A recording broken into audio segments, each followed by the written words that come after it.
Condes e condessas, bem-vindos ao Condado. Eu sou o Jean, sou o apresentador de hoje, e no nosso vídeo teremos um D12 arquétipo de classe fraco.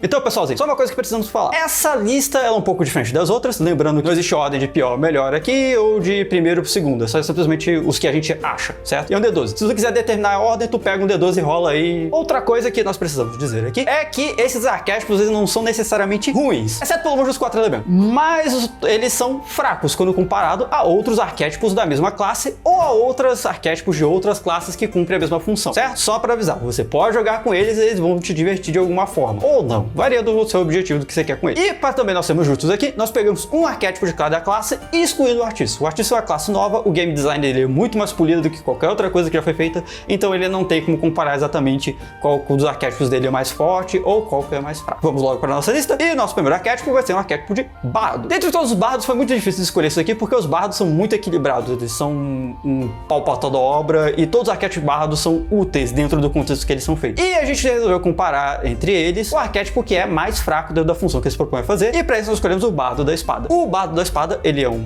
suporte, como todos os bardos são, meio striker, que é aquele cara que vai pra frente e bate nos outros. Embora tenha muitas ferramentas para sobreviver bem lá na frente, ele não dá tanto dano assim comparado com outros strikers, e ele também não é exatamente um tanque, né? Então assim, ele faz coisas, mas ele não faz tão bem assim comparado com outras classes que são feitas para fazer isso, ou outros arquétipos de outras classes que não são feitos para fazer isso, mas acabam fazendo. Então, dentre os bardos, ele acaba que não se destaca tanto assim. A gente quase empatou ele com o bardo do sussurro, mas o bardo do sussurro ele é destruidor quando ele funciona, no contexto que ele foi feito para funcionar, e o bardo da espada, ele funciona, fica bem claro, ele é bem funcional, ao contrário de alguns outros que vão aparecer nessa lista aqui, mas comparando com os outros bardos, ele não se destaca tanto assim. E o nosso próximo arquétipo é um arquétipo de bárbaro, e nós escolhemos o Battle Rager, que é aquele negócio que tem um nome impronunciável na língua enânica, e a gente também tem preguiça de traduzir ele, então a gente vai continuar chamando de Battle Rager. Você pode chamar ele de Furioso de Batalha, mas confunde com o Berserker, que fica furioso na tradução, então foda-se. Também esse aqui é ruim mesmo, não adianta. O Battle Rager é um bárbaro que foi feito para usar armadura. O problema é que ele não consegue fazer isso de forma alguma ser eficiente, e a CA dele não é tão alta quanto a dos outros bárbaros, mesmo ele usando armadura, a não ser que ele tenha enfiado a constituição dele no meio do rabo. E também ele não dá tanto dano quanto os outros bárbaros, ele não sobrevive tão bem quanto os outros bárbaros, ele não faz nada de interessante quanto os outros bárbaros, ele fica aquém de todo mundo, ele fica no meio termo ali, meio estranho, e ele não funciona direito. E sinceramente, eu nunca vi ninguém jogando com ele. Eu acho que esse é o arquétipo de classe menos jogado de toda a D&D quinta edição. Eu tenho que conferir isso nas estatísticas, mas isso fica para um próximo vídeo. E o próximo arquétipo é o arquétipo de clérigo, o domínio do conhecimento dos clérigos, e é aquele domínio que, ao contrário de todos os outros domínios, a gente fica se perguntando por que ele existe. A proposta dele é muito legal, porque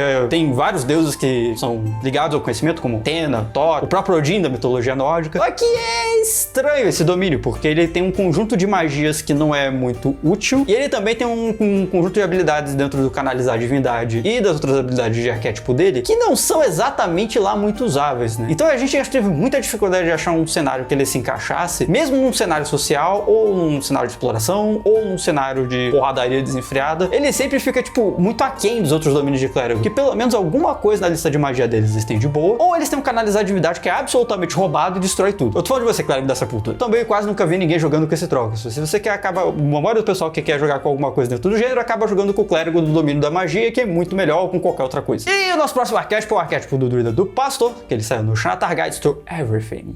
E no caso do druida do pastor, ele é um pouco complicado, porque ele já foi muito bom, mas por causa de um nerf que uma das magias que saiu no mesmo livro sofreu, ele ficou muito ruim. Só contextualizando algumas coisas. O druida do pastor, ele tem a habilidade de invocar totens de animais ou de seres místicos, como unicórnios, lobos, ursos e blá blá blá blá. Mas o que é importante mesmo dele é que os totens dele criam efeitos mágicos que deveriam ser úteis. Em particular, o totem do unicórnio, ele era roubadíssimo junto com uma outra magia. Essa magia aqui, e o problema é que essa magia ela é quebradíssima. Vendo isso, a Wizards resolveu nerfar a magia no Errata, que sai mais pra frente do mesmo livro. E por causa disso, o druida do pastor, que era completamente independente dessa magia de segundo círculo, ficou inútil. Enfim, esperamos que talvez um dia ele saia desse nosso top aqui, porque assim como o guardião do conclave do mestre da esfera sofreu um buff no livro recente, ele ficou mais útil, da mesma forma como várias outras classes ganharam e outros arquétipos ganharam coisas a mais, esperamos que um dia o druida do pastor ele ganhe mais totem totens pra que ele volte a ser útil, porque o nerf simplesmente destruiu ele. É justo o nerf, mas deveriam ter feito alguma outra coisa pra compensar. Vale aqui. Ele é um caso trágico de Banhammer. E para nosso próximo arquétipo, temos o Cavaleiro do Dragão Púrpura, que saiu no famigerado Guia da Costa da Espada, que parece ser um grande ajuntamento de arquétipos de classe mal feito. O Cavaleiro do Dragão Púrpura, ele é um arquétipo marcial de guerreiros, e ele é icônico dentro principalmente do cenário de Forgotten Realms, e ele vem desde a segunda edição de D&D, sendo muito famoso durante a terceira edição de D&D. O problema é que ele não funciona. Ele deveria ser uma espécie de guerreiro que comanda os outros, que tipo, ele vai lá pra frente e inspira os outros a fazer. Ele cumpriria meio que uma função meio que de guerreiro suporte, assim. O problema é que, assim, o guerreiro mestre de batalha é muito melhor que ele fazendo isso, sendo que ele é do livro base, e as escolhas de habilidades do Cavaleiro do Dragão Púrpura são meio esquisitas, porque ele cura, mas não cura muito, a cura muitas vezes não chega a ser eficiente, as habilidades que seriam úteis se viessem em níveis mais cedos, ele só vai ganhar lá pro nível 17, ele também não tem nada que destaque ele, então ele é muito complicado de fazer ele funcionar. Então a gente botou ele nessa posição aqui, guerreiro ruim, porque ele é ruim mesmo, ele é ruinzinho. Ele não é, assim, péssimo que nem outros integrantes dessa lista, mas,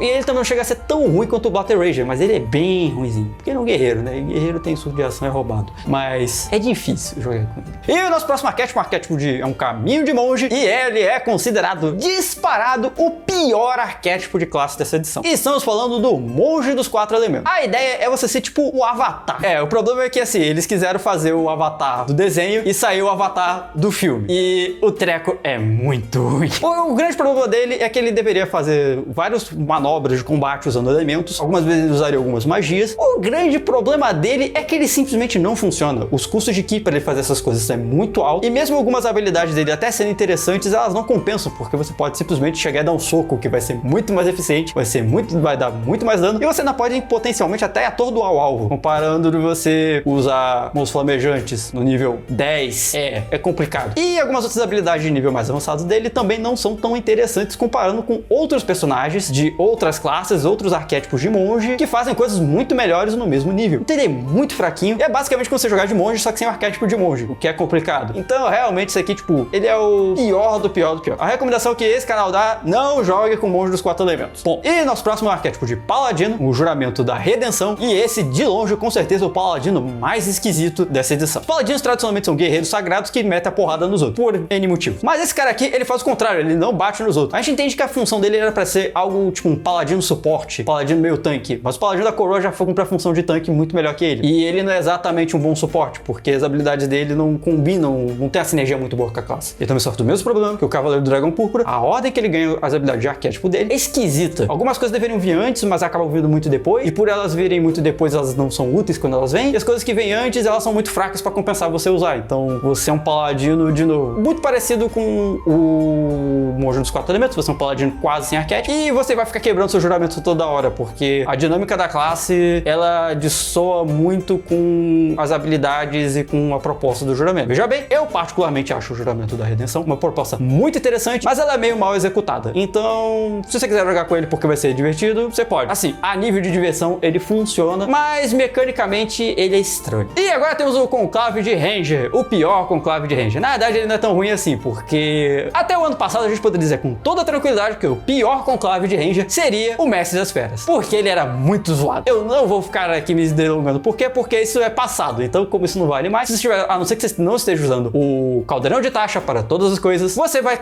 ter um Beastmaster cagado. Eu realmente não recomendo para jogadores e mestres usar o Mestre das Feras do livro do jogador. Realmente, muito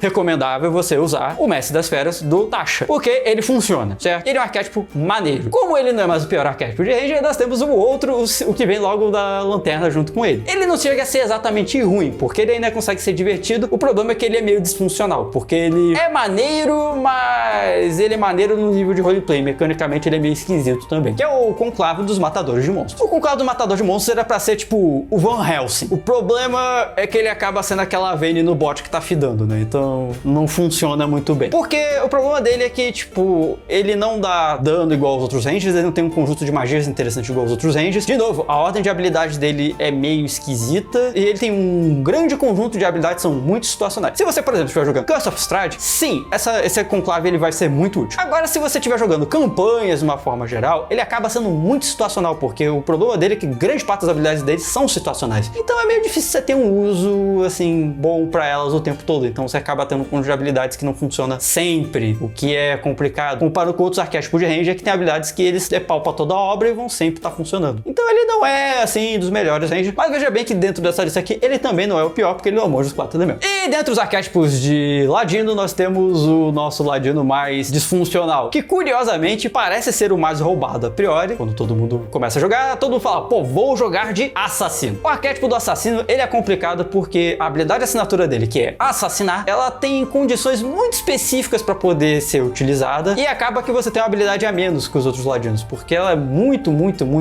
difícil de se encaixar. Geralmente, que as pessoas dão assassinar toda hora, elas estão fazendo errado. E tá fazendo errado mesmo. Você tá indo completamente contra as regras, você tá fazendo uma interpretação esquisita do que tá escrito no livro, o que geralmente aqui no Brasil acontece de vídeo de jogadores estão usando traduções livres feitas pela comunidade e nem todas essas traduções são feitas de maneira correta. Muitas delas, às vezes, o tradutor simplesmente mudou o jeito que a regra estava escrita porque ele tem algumas traduções que realmente, tipo, elas mudam completamente o sentido da regra. E algumas traduções são erradas mesmo. Tipo, o cara, não sei, usou o tradutor e saiu todo torto. Mas no caso do assassino, muita gente começa jogando de assassino. A maioria dos jogadores, quando começa a jogar com ladino, joga de assassino. Se você estiver jogando pelas regras certinho, você vai se decepcionar, porque é muito difícil de dar o assassinar. E você geralmente não vai matar as pessoas com o assassinar, que é o que você espera. A menos que você vai matar o NPC Joãozinho, vendedor de couves, que tem, tipo, 10 pontos de vida. Porque não dá tanto dano assim, tipo, não chega a você executar o alvo na maioria das vezes. E também depende de você não ter sido visto, você ter pegado ele de surpresa, de você ser o primeiro a agir e...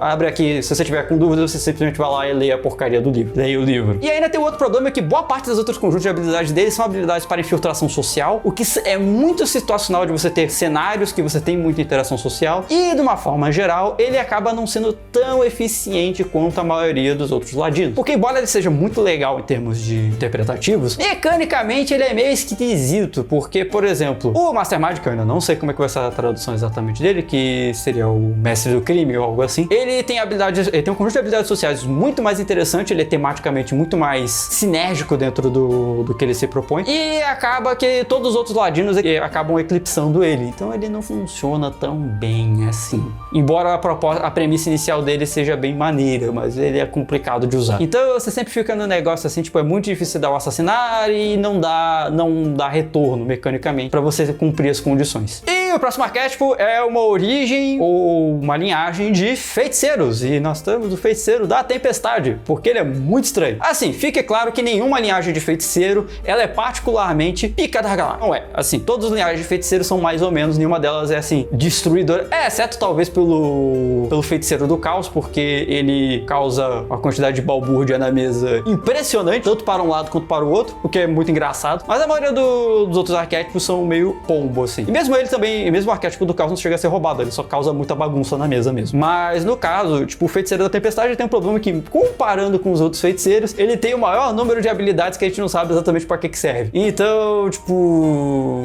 não compensa tanto. Boa parte dos outros feiticeiros acabam sendo mais interessantes do que eles. Mas assim, ele não é horrível, mas você ter que usar uma magia de primeiro pra sair voando 3 metros é meio broxante. Quando o outro cria escama de dragão, o outro causa um surto de magia caótica, o outro estabelece caos absoluto e você tá flutuando por aí, soltando uns raiozinhos de vez em quando, gastando ponto de feitiçaria ainda pra fazer isso. Dos bruxos foi um pouco complicado, mais uma vez, porque os bruxos são muito diversos nos arquétipos deles, que no caso são dos patronos, que oferecem os poderes, e a escolha de patrono basicamente faz os bruxos serem quase que uma classe completamente diferente. Muito parecido com o que acaba acontecendo às vezes com alguns clérigos. Mas no caso dos bruxos, você tem que só pegar pelo que é mais do situacional.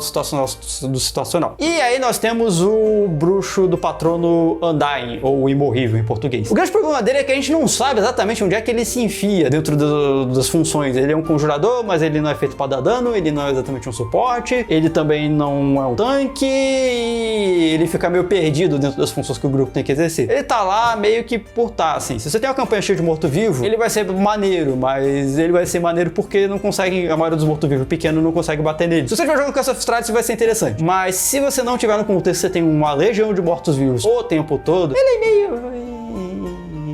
Os outros Warlocks são mais interessantes, assim. Ele é maneiro tematicamente, mas a também seu cenário tem um morto-vivo muito poderoso, ou uma criatura imortal muito poderosa pra abençoar esse cara. E não é exatamente a coisa mais comum do mundo também. Não é que nem fada que tem pra tudo que é lado, demônio que tem pra tudo que é lado, diabo que tem pra tudo que é lado, anjo que tem em todos os universos, e espadas amaldiçoadas que fazem você virar o rei Arthur do mal. Nosso último arquétipo fraco, temos as escolas de mago, e dentro das escolas de mago a gente acabou escolhendo a escola da conjuração, porque, assim como vários outros arquétipos de classe dessa lista, ele tem uma escolha de habilidades esquisita. E embora que esse arquétipo, assim, a escola de conjuração, ela não chega a ter as piores habilidades. O problema é que a ordem que elas vêm é muito estranha. Então, ele acaba podendo criar pequenos objetos no nível 2, mas aí ele só vai poder teleportar, o que deveria ser a assinatura da escola no nível 6, e aí ele não teleporta tão bem quanto ele poderia fazer. E muitas das habilidades que ele tem não tem uma sinergia boa com o nível que ele ganha habilidade. Não são habilidades necessariamente ruins, mas poderiam vir mais cedo ou vir numa versão mais bufada, alguns níveis à frente. Então acaba que dentre os arquétipos de mago, ele é muito